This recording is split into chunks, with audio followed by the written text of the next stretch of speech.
Fair warning, this video is a bit all over the place. 1, we fixed my chair. 2, I give an update about the warehouse. And then 3, it's at the end of the video.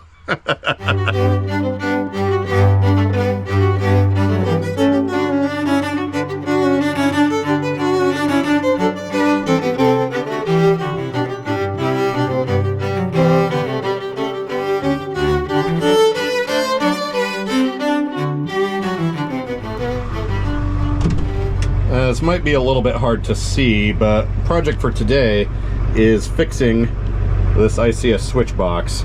I was in the bus last night. I went past the desk to grab something off the printer, and I caught the edge of this on the desk. So, heard a big plastic crunching noise. There's a gap here. Light just died. There's a gap here that wasn't before.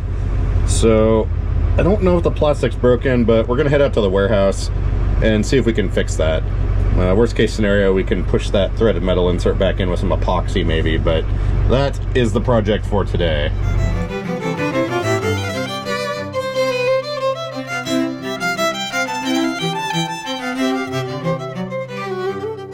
It's a little bit more rainy and drizzly today, kind of like, you know, Portland weather is, but we've made it to the warehouse.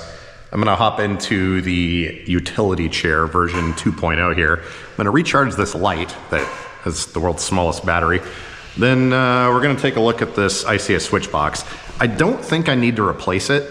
I may not even need to use any glue, but I got some clear fast set epoxy and then also the clear Gorilla Glue, which is kind of interesting. It doesn't do the same, well, it kind of expands, but it doesn't foam. So anyways, let me get set up here and see what it takes to fix this thing. Okay, we're sitting here in the utility chair. Let's go ahead and get this thing put over here where the tools are. Right here looks like a good spot maybe. Then we can kind of thread our eyeballs in here. Yeah, it doesn't look like the housing's broke. Like, I might be able, let's turn this off. Might be able to just kind of push this back into place, but that might also break it. So let's grab the tools and get this thing off of here. Unfortunately, someone zip tied the crap out of all this. Got the camera on here and all the other things. Most of my tools are packed except for this little Husky kit right here. So let's see if we can find something in here that's the right size. It appears as though these are all very tiny. That one might work.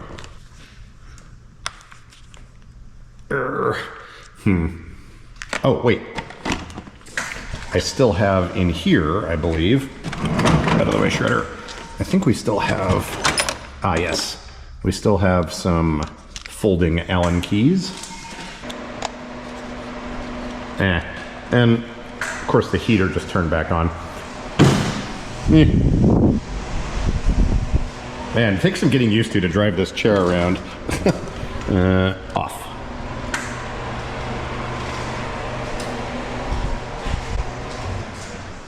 Probably grab a light out of here since the one attached to this camera is dead, like it always is. Let's see, is this one charged? Yes, says we have, it claims 4 hours. I know that's a lie. Whatever, that'll work. Let's get some of these zip ties cut off of here. I do in fact have zip ties here still, so that's a bonus.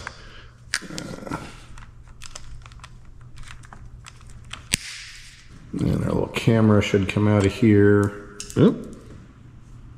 It's a screw. Where did that screw come from? Oh, did that come out of the joystick? Man. Hang on, I'm gonna get this off of here. Good news, it wasn't a screw. It was just one of the little plugs that goes into the mono ports here. So we can just stick that back in there. There we go. Got a little table set up here so we can kind of get to some of this stuff. We'll clip some more zip ties. And then, of course, the joystick cable is threaded through the middle of this.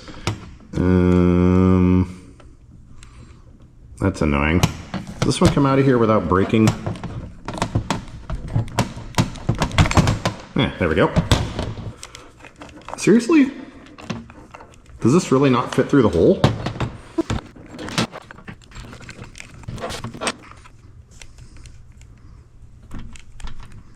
There we go. That was a bit ridiculous. But now we can see the problem here. I think you can see this gap right here where this has come loose. It doesn't look like the plastic is cracked. Oh, yep, it is right down there. So let's get the housing taken apart on this. And then we can unplug it from the wiring and kind of go from there. Of course, the back screws are longer than the front screws on these.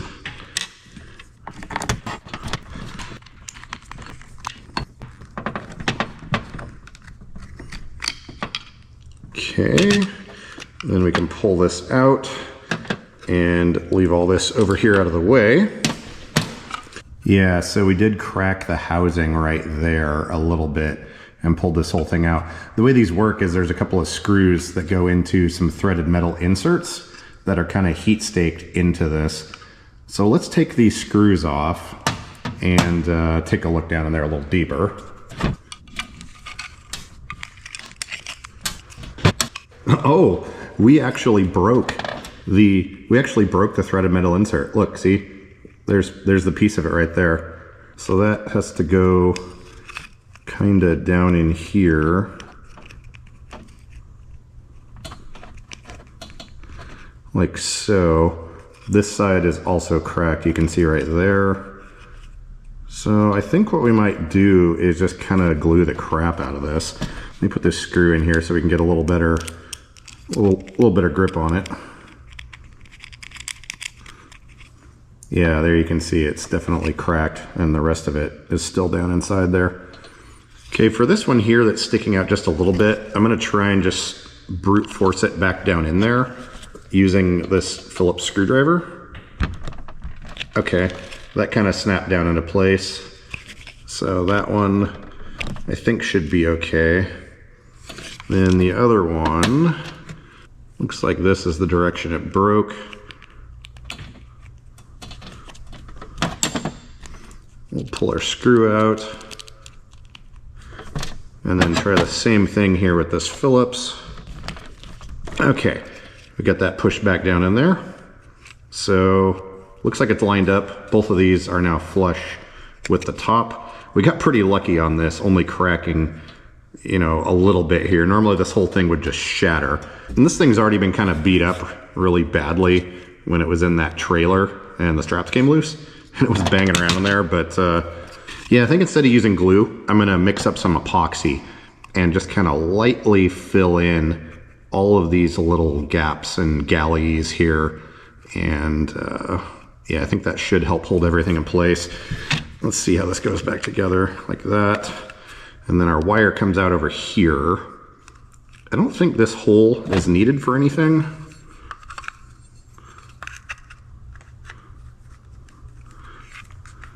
Yeah, so that's just an extra space there that we don't really need. What I'm gonna try and do is fill this and brace it up instead of gluing it to this. That way I can still take this off later. But yeah, let's grab some epoxy and see if we can get this thing kind of fixed up a little bit. Digging through all my stuff here, I happen to have 2 tongue depressors left. And these are kind of handy for this sort of thing because you can snap them in half and get kind of a little tool. So let's twist and break this. Didn't quite go to plan. Ah, there we go. This should work perfectly for spreading the epoxy. Now this stuff has a 5-minute cure time and a 1-hour set time.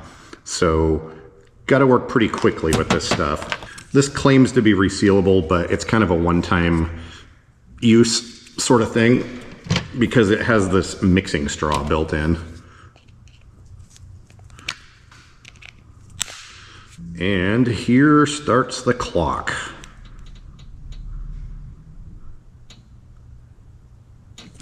Oh, this thing's hard to press. Come on. There we go. Oh, I guess since it's already mixed, I don't really have to mix it again, do I? set this somewhere down where it's not gonna make a mess. And we've got our little pile of epoxy here.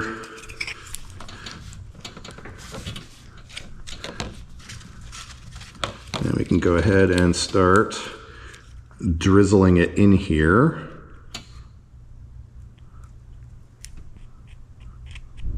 The reason I went with epoxy is you can usually get away with doing some gap filling with this stuff, whereas the other glue has to be kind of pressed and clamped together.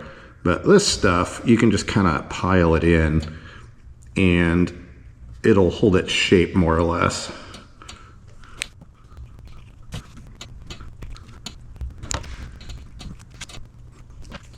Oops, accidentally got it in the threads there. There we go. I think that should do for the first layer. We've got everything kind of filled up there. I've splashed some of it around there in the back.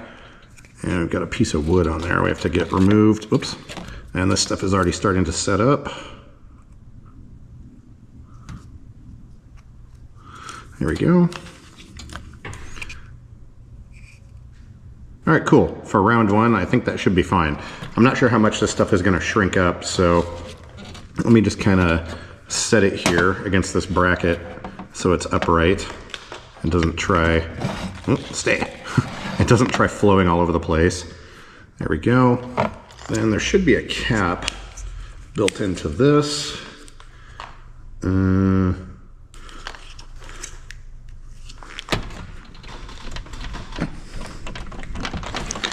Okay, I think that's sealed. So pretty sure this is gonna set by the time that does. If we need to use some more, we can mix it up manually.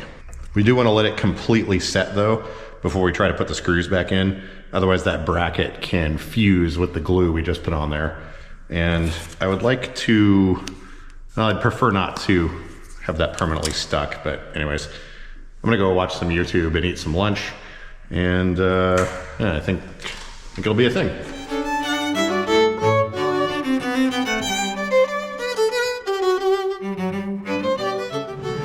I got a little bit impatient and decided to aid in the curing of the epoxy by putting it in front of a space heater. So let's check in on this.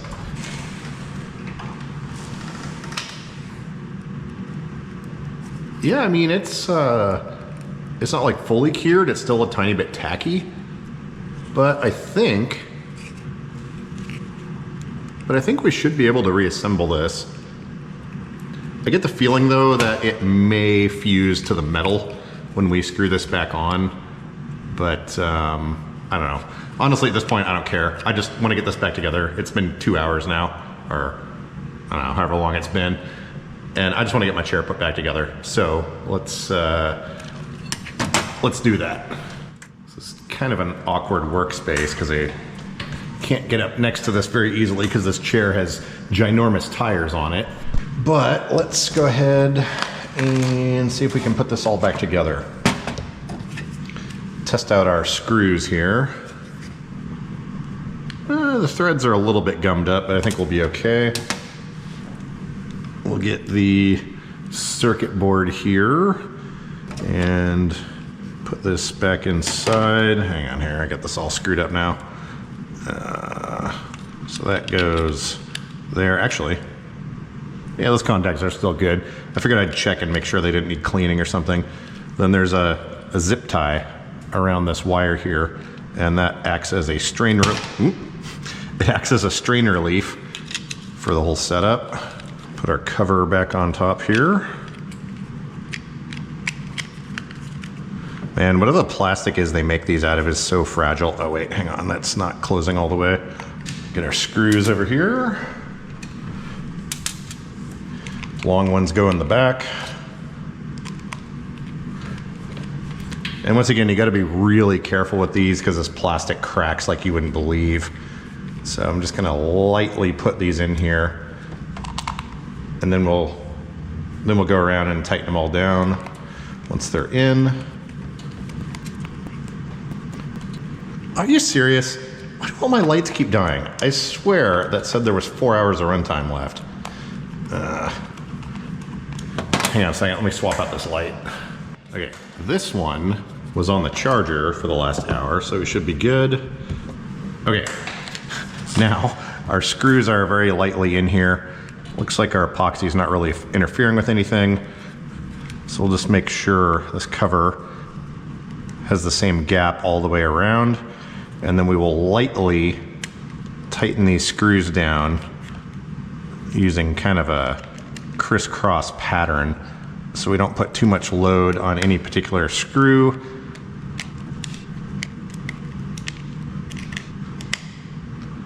Okay, I think that is good. Our gap looks to be equal all the way around this thing. Is that a scratch or a crack? Looks like it is starting to crack right there, so I'm gonna have to replace this at some point, but whatever. I have to get this plug back through here. Don't remember how I got it out. Trick is not putting pressure on any of those connection joints because they will break.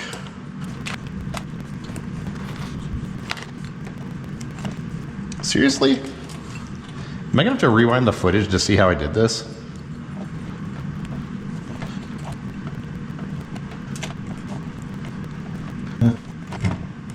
There we go. Jeez. My brain's not working today. Let's, I guess we'll put our screws back in.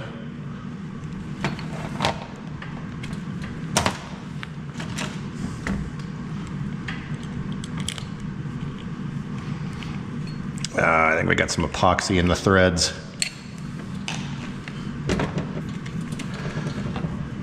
Okay, that one's fine.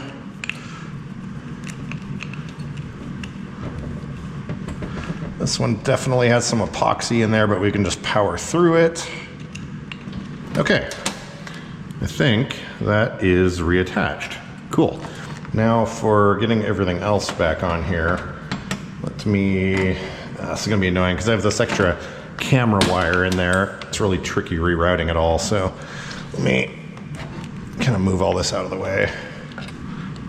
How did this go?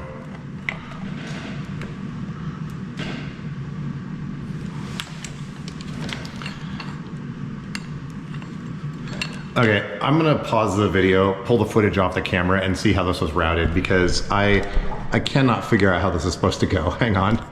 Okay, I figured it out. This chair is a little different than a lot of other ones because we have this extra camera on here, but both the wires kind of come underneath and over here. And I believe I routed this over and around like so. Yes, like that. And then we just slipped the, oh, let's see here, I'm trying to keep this in frame. And then we just slip our camera right under this plate.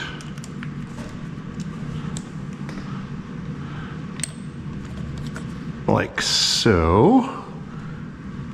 Yeah, there we go. And then there was just a lot of zip ties holding everything on. Yeah, let's test this thing out and make sure it still functions. Okay, we've got all of our lights here. You can hear the beeps on everything, so we're good. This is so much harder without a table I can get underneath. But yeah, I'm gonna go back around, put all the zip ties back on to hold my wiring for the camera and everything. And then we've got the little clip here. Actually, we can put the clip on right now. Well, I'll wait, but the clip goes right here and that screws into place. So anyways, give me a few minutes. I'm gonna get this buttoned up and I think we're done. Just getting this all put back together, and I'm noticing, looking down in here, that threaded metal insert is still kind of visible. The whole thing's a tiny bit crooked, there you can see it poking out there. So I think tightening that up may have pulled it out a little bit. But once the rest of the epoxy sets, I think we'll be good.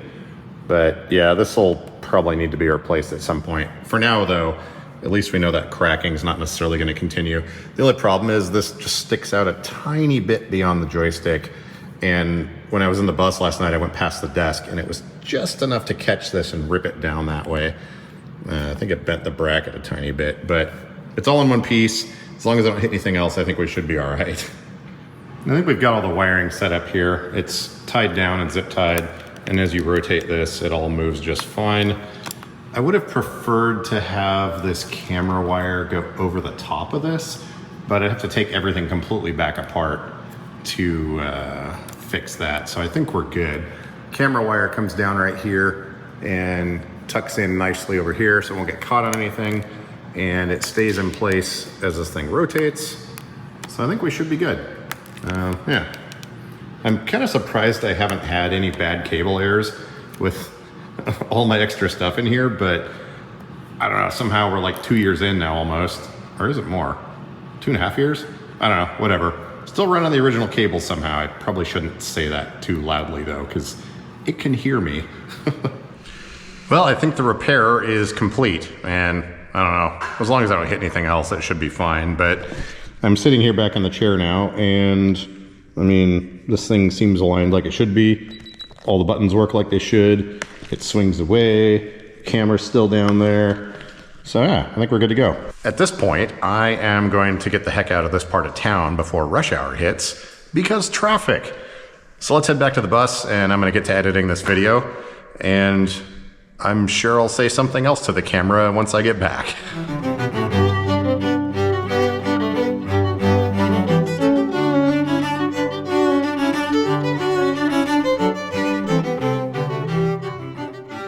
Dramatic reenactment time. Let's see if I can do this without actually doing the same thing again. But the printer is up there, and I was going up there to grab something, and I got a little bit too close right here. I'm just going to simulate it with the swing away. And there you can see the joystick clears, and this does not.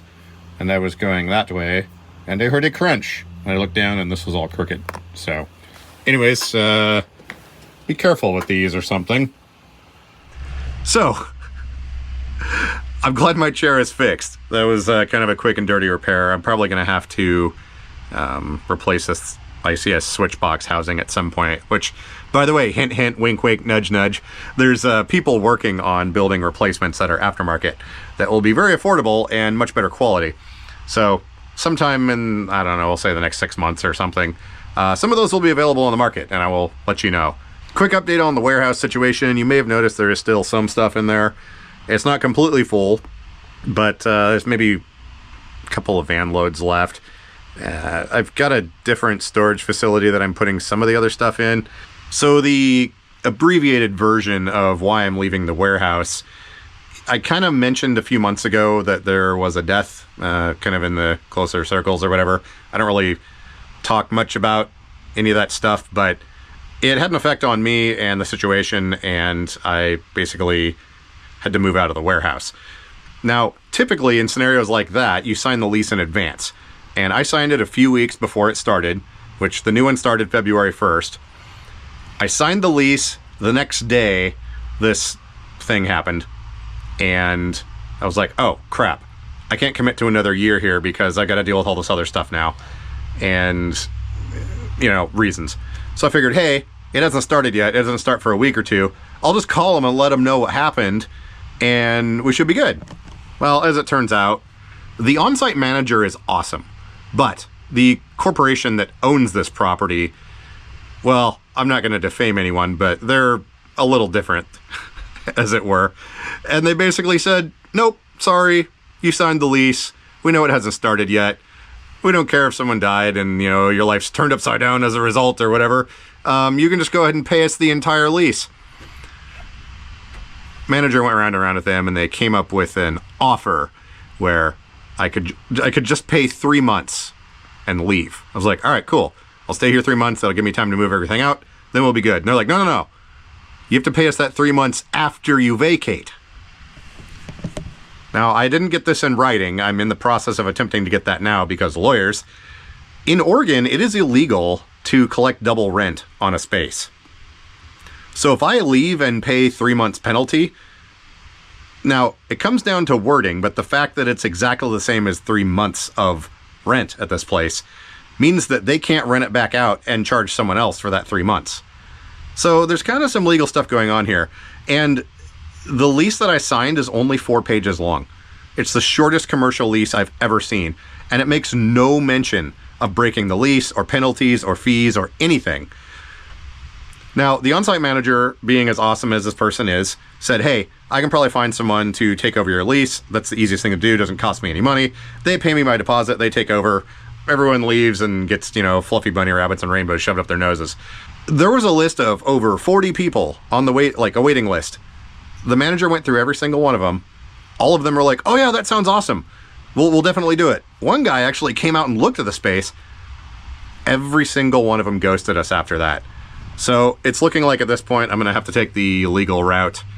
I don't think it's going to be an issue because of this really strange lease that doesn't even cover stuff like living there, which I wouldn't do anyways, but it's just weird that it doesn't speak on very many things.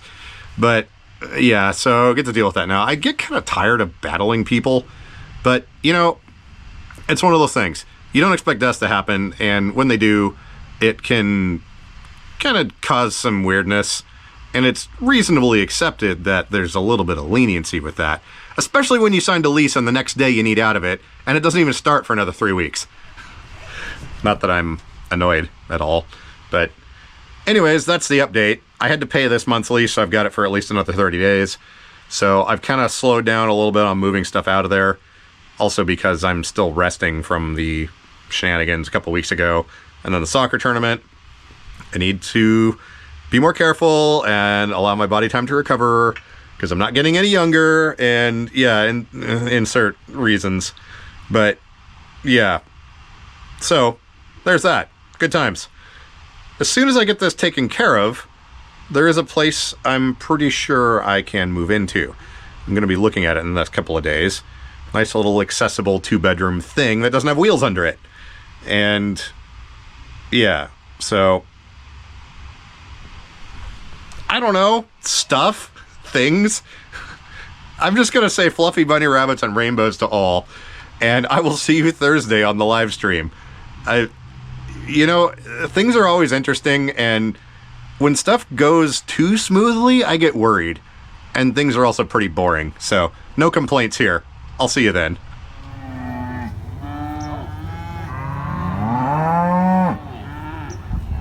Was a guy signed a lease for a warehouse big and wide, but little did he know the owner's motives they would hide. They wanted him to pay some fees that were just insane, so they could buy caviar and shiny shoes in their fancy champagne domain.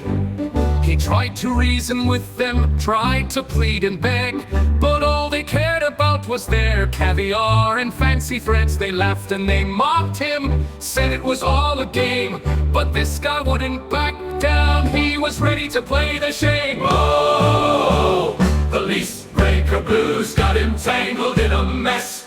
He couldn't break free from the owner's greed distress, but he stood his ground, fought with all his might to save his hard-earned money and make things right.